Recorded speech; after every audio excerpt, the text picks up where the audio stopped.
Hello everyone, Just Podcast TV is here. Please don't forget to like and subscribe and hit the bell icon to get notified on new content. Episode 108, Sniper Duel.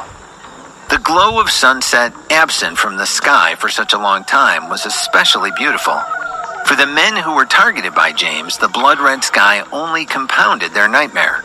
The surviving pirates hid behind trees and bushes, scared out of their wits. They didn't dare move a muscle. They knew that they could die at any moment. The dreadlock leader was still lying in the grass, but James did not plan to kill him right away. He was going to use him as bait to lure other pirates into the open. Once they went to save him, he would kill them. Mr. Dreadlocks was desperate to survive. He called out to his men, "I can't move. Come, save me. Drag me behind that tree." However, the dead bodies of their comrades were still lying on the forest floor. The scene was too horrible. The others didn't dare take any risks. The leader saw that nobody moved to help him. He took out a pistol and pointed it at the nearest man. "Didn't you hear me? I said get over here and help me." Under threat of being shot by his own boss, the pirate mustered up his courage and darted out from the tree he was hiding behind. A bullet flew to its mark. A dark red mist appeared. The man was shot through the head. The inertia caused his body to fall onto his horrified leader. With brain matter and blood splattered all over his face, he began screaming and shooting wildly with his pistol. "Ah! Oh my God!" The rest of his men remained frozen in place. Mr. Dreadlocks forced himself to calm down. He took out his phone and called his lieutenant on the yacht. "Hello? We encountered a sniper on the island. Send everyone here to support us. Hurry up." Up in the tree, James knew that the pirates in the forest wouldn't be giving him any trouble for now. He raised his gun and trained the scope on the yacht in the distance. Everything was going according to plan. The reason he wanted to only wound the leader with the braids was to lure the rest of the pirates off the yacht. It worked. Answering their boss's order, they instantly boarded a tender and headed toward the beach. When they reached the sand, James pulled the trigger. Another pirate fell dead. The others crouched where they stood, not sure where the shot came from and not daring to take another step forward. However, due to the huge recoil of the Barrett, James slipped just a bit from his perch and almost fell out of the tree. At the same time, a bullet brushed past his left shoulder with a whistling sound, cutting through his brand new uniform. James instantly realized that something was wrong. He scampered down the tree like an ape. His heart was beating fast. That bullet was aimed at his head. If he had not shifted unexpectedly, he would be a cold corpse right now. Judging by the trajectory of the shot, the gunman was out on the yacht.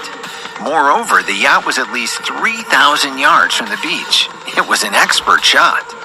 James sat under the tree and grinned. He knew he had been careless and seemed to have underestimated the abilities of his adversary. "Looks like I've encountered a fellow sniper," he said. James hid the Barrett under some brush, took out the Beretta 92F, and began stalking the pirates cowering in the jungle. The situation had changed. The enemy sniper had detected his position, so he had to alter his plan. This required him to get rid of the pirates in the forest as soon as possible, then find a way to get rid of the pirates on the beach.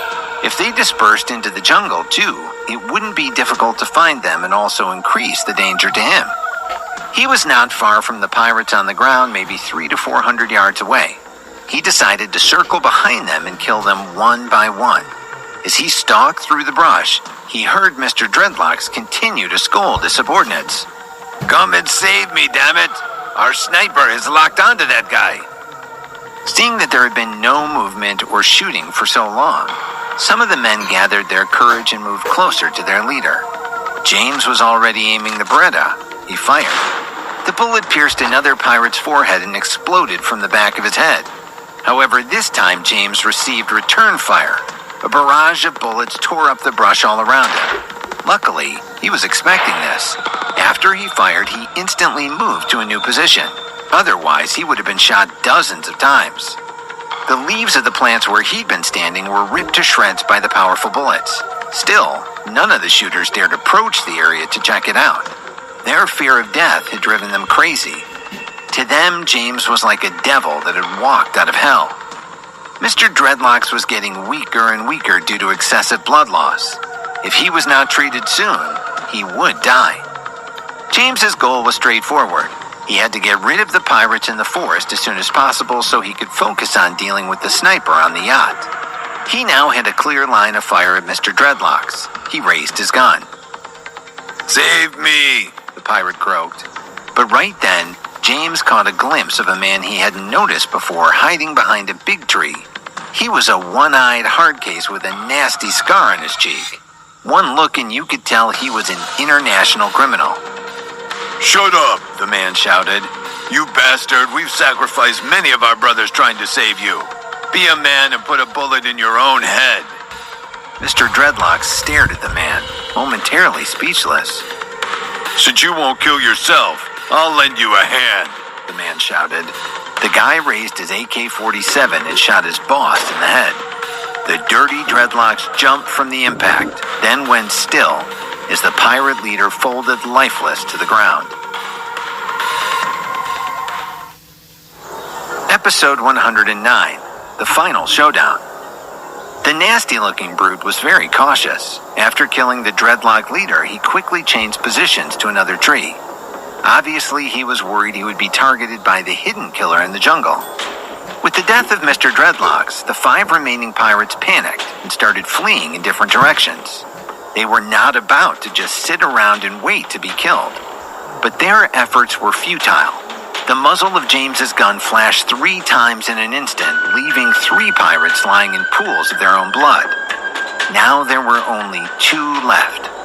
James leaped into the air and grabbed a green vine hanging down from a banyan tree. With a gentle swing, he landed on a large branch. He took aim and fired again. A burning bullet cut through the layers of dense leaves in the tropical forest and burrowed into the back of one of the last 2 pirates. His body crumbled into a low bush and stayed there, motionless. The scar-faced criminal was the only pirate still alive. He was fleeing as fast as he could toward the beach. James wondered if he'd been a soldier before or perhaps had undergone some sort of special training. He kept dodging left and right through the undergrowth, using plants and trees as cover. Watching the fugitive try to escape, James grinned and put away his gun. He grabbed another vine and swung in that direction. In just a few leaps, he was on his prey, hidden in a tree right above his head. "Is that the best you got?" he taunted. The pirate squatted under a bush, frantically pointing his gun this way and that. He had no clue that James was in the tree right above his head. "Damn it, where are you?" he shouted. Then he began firing crazily in all directions. The hidden assassin had completely unnerved him. James decided to handle this one old school style. He pulled the Gerber Mark II combat knife from its boot sheath, swung from a vine off the tree, and landed on the ground like a ghost. The razor-sharp blade instantly sliced through the enemy's neck. A stream of blood gushed onto the forest floor. The last thing the pirate saw in his life was the sneer on James's face. With all the men in the forest now dead, James raced to the beach. He didn't want the pirates there to enter the forest. It would make his hunt much more dangerous. The sky was turning dark. He started to feel anxious. It wasn't because the night put him at a disadvantage. On the contrary, fighting at night would be more beneficial for him because of his strong eyesight. What worried him was the women back at the cave. Because he'd been gone a long time and it was getting dark, he was concerned they might risk heading out to find him. They'd no doubt heard the multiple gunshots and probably feared for his safety. But having them searching for him in the brush would complicate his hunt for the remaining pirates considerably. As James approached the beach, his sharp hearing had already picked up the whispers of the pirates stationed there. They were crouching in position, wary of the sniper lurking somewhere in the trees. The sun continued to set, and the sky became darker. James guessed that these pirates were waiting for the cover of night to enter the forest to find their comrades.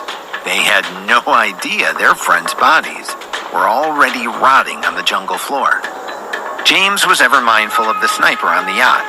He didn't want to expose his own position. He carefully climbed a tree and observed the pirates on the beach through the Barrett's high-power scope. He could see them lying huddled together in the sand. Well, this will save me a lot of trouble, he thought. He quietly dropped to the ground and crawled toward the beach. When he was close, he took out 3 grenades. One at a time, James tossed the grenades into the pile of pirates. The grenades exploded in quick succession. Sand and debris burst from the beach in all directions. The shrapnel and high explosives did their job. Several men lay dead on the ground. James pinned down the rest with gunfire until he was certain they were completely terrorized and incapable of action. He hid in the dense foliage and observed for a while. His number one priority was to determine the enemy sniper's position. He came up with a plan and executed it. Working quickly, he constructed a simple scarecrow and planted it in a tree. Then he fixed an AK-47 he'd scavenged off a dead pirate to the scarecrow and aimed the muzzle out to sea. Finally, he secured a very thin vine to the trigger. With the other end of the vine in hand, he climbed a nearby tree, set up the Barrett, and surveyed the yacht anchored offshore. By now, it was totally dark. James tugged on the vine in his hand 3 times. The bullet shot crazily in the direction of the yacht. The sound of the gunfire broke the silence of the deserted island once more. At the same instant the AK opened fire, a dull sound came from the rear of the yacht. A bullet slammed into the scarecrow with tremendous force. Its head disintegrated in an explosion of shredded leaves. The AK fell to the ground. James was waiting exactly for this to happen. Using his super strong eyesight, he instantly locked onto a muzzle flash. It was on the sea just below the yacht. A cold smile crossed his lips. "I'm impressed," he whispered to himself. It turned out that this cunning sniper was hiding on the surface of the water, using seaweed to conceal his body. It was a very creative sniper hide. The gunman knew he had been exposed by a shot, so he quickly sank into the water to swim to a new position. Unfortunately for him, James would not give him the chance. The deep thump of the Barrett sniper rifle rang out. The powerful .50 caliber bullet drilled straight into the sea. A few seconds later, fresh blood appeared on the surface. Although James could not see the enemy sniper, he was sure he was dead. He did not waste any more time. He rushed to the beach and methodically killed the pirates there who still were alive. After confirming none were left alive, he used their raft as cover to slowly approach the yacht. He wasn't sure if there were others on board, so he had to be careful. He came alongside the vessel and observed for a while. When he was confident there was no immediate danger, he slowly climbed up a ladder attached to the stern. James looked at the scene in front of him. He saw the black marks left by the explosion of the grenade he'd shot during the long-ago gunfight on board. He snuck into the cabin. There was no one there. Next, he checked the cockpit, including the monitor showing the security camera feeds. He finally confirmed it. He was the only person alive on the yacht. James knew complacency could get him killed, so he performed a thorough search of every corner of the vessel. Only then did he return to the cabin in peace. He just sat there, reveling in the feeling of regaining what he had once lost. It was like a dream. Episode 110, Reunited. James went to the storage area in the galley and gathered as much portable food as he could carry, then returned to the island. This time, he did not return to the cave the way he came. Instead, he followed the river upstream back to the waterfall. It saved him a lot of unnecessary trouble trying to navigate the forest at night. 4 hours later, he was back at their cave. He approached the door and called out, "Vanessa, Krista, Katie, it's me. Don't shoot." He was excited to reunite with them and tell them the good news. Silence. James stood outside the cave and called out again. Still, there was no movement and no response. He pushed the door open and found there was no one inside. His heart skipped a beat. His worst nightmare had come true. They had gone out to look for him. He did not dally. He knew that they most likely would have followed the path he'd taken that day. The only thing he could do now was pray that they hadn't made it too far into the jungle. James hurried off. However, just as he passed the waterfall, he heard the sound of AK-47 fire in the forest below. According to his judgment, the gunshots were about 1,000 yards away. As the echoes of the shots faded, he could hear the sharp voice of a woman, followed by the low rumble of wild animals. "Not good," he said. He raced towards the sound of the commotion, shouting the whole time, "Vanessa, Krista, Katie, I'm coming!" Sure enough, Vanessa's voice cut through the night air. "James, we're over here!" "Stay where you are," he replied. "I'm on my way." In no time at all, he arrived at the scene. He could clearly see that the three women were trapped up in a huge banyan tree. At the foot of the tree, at least a dozen huge boars were scrabbling around, letting out aggressive snorts and crazy roars. Vanessa, the youngest, was sitting on the highest branch of the banyan tree. Katie was just below her. Krista, holding the AK-47, was toward the bottom. She pointed the rifle at the beasts, ready to shoot the first one that posed a threat. Back in Virginia, James had heard from the old hunters that a herd of wild pigs was among the most terrifying threats in the forest.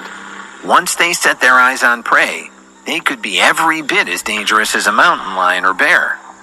This pack couldn't get to their prey, so they actually had started to gnaw at the trunk of the tree. "Krista," James shouted, "climb up with Katie and Vanessa. Hurry." She did as instructed, joining the others on the higher branches. In their frenzy, the wild boars did not take note of James in his camouflage uniform.